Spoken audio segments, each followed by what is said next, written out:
سیدنا برا بن عازب رضی اللہ عنہ کہتے ہیں، ہم رسول اللہ صلی اللہ علیہ وسلم کے ہمراہ ایک انصاری کے جنازے میں گئے۔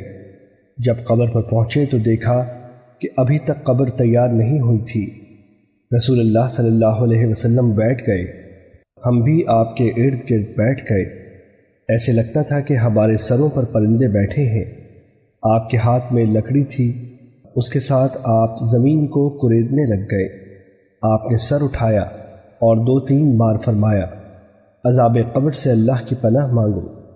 اس کے بعد آپ نے فرمایا، مومن آدمی جب اس دنیا کے آخری اور آخرت کے پہلے مراحل میں ہوتا ہے تو آسمان سے سورج کی طرح کے انتہائی سفید چہروں والے فرشتے اس کے پاس آتے ہیں۔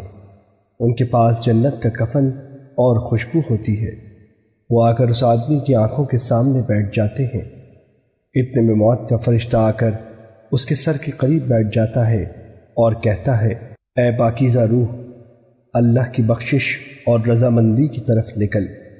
اس کی روح آرام سے بہتی ہوئی یوں نکل آتی ہے جیسے مشکیزے سے پانی کا قطرہ نکل آتا ہے۔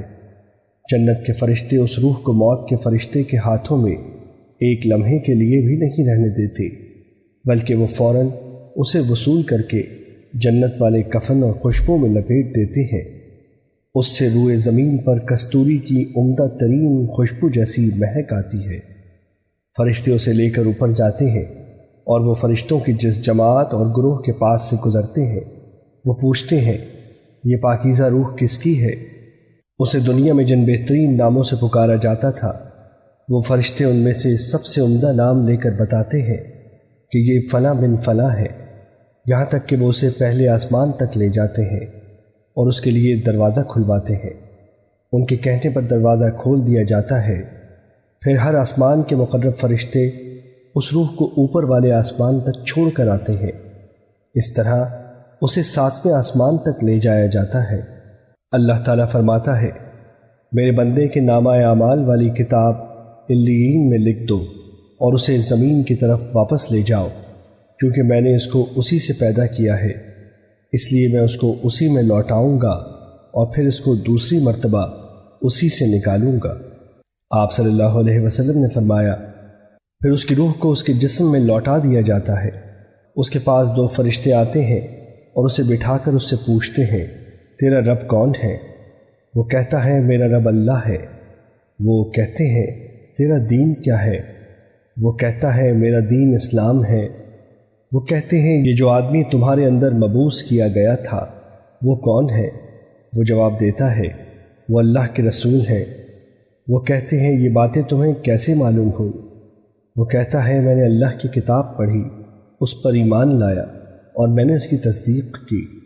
اس کے بعد آسمان سے اعلان کرنے والا اعلان کرتے ہوئے کہتا ہے، میرے بندے نے سچ کہا ہے، اس کے لیے جنت کا بستر بچھا دو، اسے جنت کا لباس پہنا دو اور اس کے لیے جنت کی طرف سے ایک دروازہ کھول دو۔ آپ صلی اللہ علیہ وسلم نے فرمایا، پس اس کی طرف جنت کی ہوائیں اور خوشبوئیں آنے لگتی ہیں اور تا حد نظر اس کے لیے قبر کو فراخ کر دیا جاتا ہے۔ آپ نے فرمایا، اس کے پاس ایک انتہائی حسین و جمیل، خوشپوش اور عمدہ خوشبو والا ایک آدمی آتا ہے اور کہتا ہے، تمہیں ہر اس چیز کی بشارت ہو جو تمہیں اچھی لگے، یہی وہ دن ہے جس کا تیرے ساتھ وعدہ تھا۔ وہ قبر والا پوچھتا ہے، تو کون ہے؟ تیرا چہرہ تو ایسا چہرہ لگتا ہے جو خیر کے ساتھ آتا ہے۔ وہ جواباً کہتا ہے، میں تیرا نیک عمل ہوں۔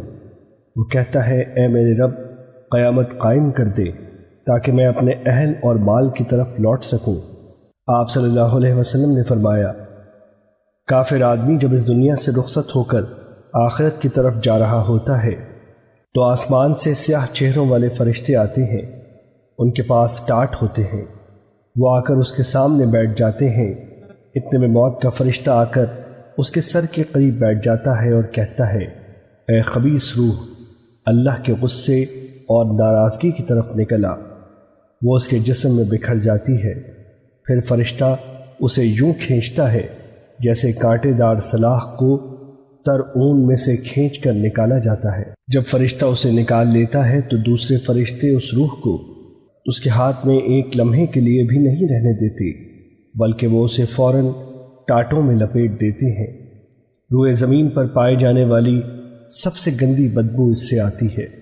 فرشتے اسے لے کر اوپر کو جاتے ہیں۔ وہ فرشتوں کی جس جماعت کے پاس سے گزرتے ہیں تو وہ پوچھتے ہیں، یہ خبیث روح کس کی ہے؟ اس آدمی کو دنیا میں جن برے ناموں سے پکارا جاتا تھا وہ ان میں سب سے برا اور گندا نام لے کر بتاتے ہیں کہ یہ فلاں بن فلاں ہے، یہاں تک کہ فرشتے اسے پہلے آسمان تک لے جاتے ہیں اور دروازہ کھلوانے کا کہتے ہیں، لیکن اس کے لیے آسمان کا دروازہ نہیں کھولا جاتا۔ پھر آپ صلی اللہ علیہ وسلم نے یہ آیت تلاوت فرمائی، اوپر جانے کی خاطر ان کی روحوں کے لیے آسمان کے دروازے نہیں کھولے جائیں گے اور وہ جنت میں اس وقت تک نہ جا سکیں گے یہاں تک کہ اونٹ سوئی کے ناکے سے نہ گزر جائے۔ سورہ اعراف آیت نمبر 40۔ اللہ تعالیٰ فرماتے ہیں، اس کے نامہ اعمال کی کتاب زمین کے زیریں تہ سجین میں لکھ دو، پھر اس کی روح کو زمین کی طرف پھینک دیا جاتا ہے۔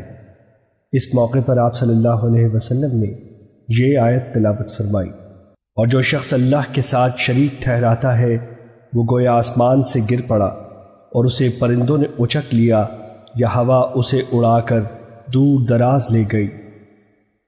سورہ حج آیت نمبر 31۔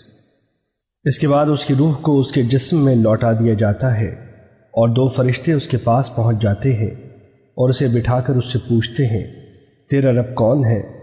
وہ کہتا ہے، ہائے ہائے میں تو نہیں جانتا۔